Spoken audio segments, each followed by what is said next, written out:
ఏకంగా 87,612 కోట్ల రూపాయలు మొదటి సంతకంతోనే బేషరతుగా రుణాలన్నీ మాఫీ చేస్తానని చెప్పిన ఈ పెద్ద మనిషి చివరికి ఈ మాదిరిగా ఇంతకుముందు మన కాకాని గోవర్ధన్ అన్న పత్రం చూపిస్తా ఉన్నప్పుడు నేను కూడా ఏందన్న పత్రం అని చెప్పి అడిగితే ఇచ్చాడు.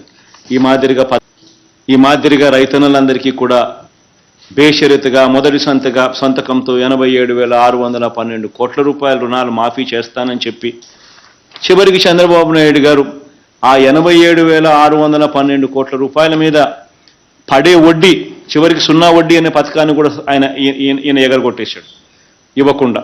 అంతటి దారుణంగా చంద్రబాబు నాయుడు గారు గతంలో మోసం చేస్తే మనం ఈ 5 సంవత్సరాలలో వైఎస్ఆర్ రైతు భరోసా, పిఎం కిసాన్ అనే ఈ ఒకే ఒక్క పథకం ద్వారానే రైతన్నుల చేతుల్లో పెట్టింది అక్షరాల 34,000 కోట్ల రూపాయలు పెట్టాం.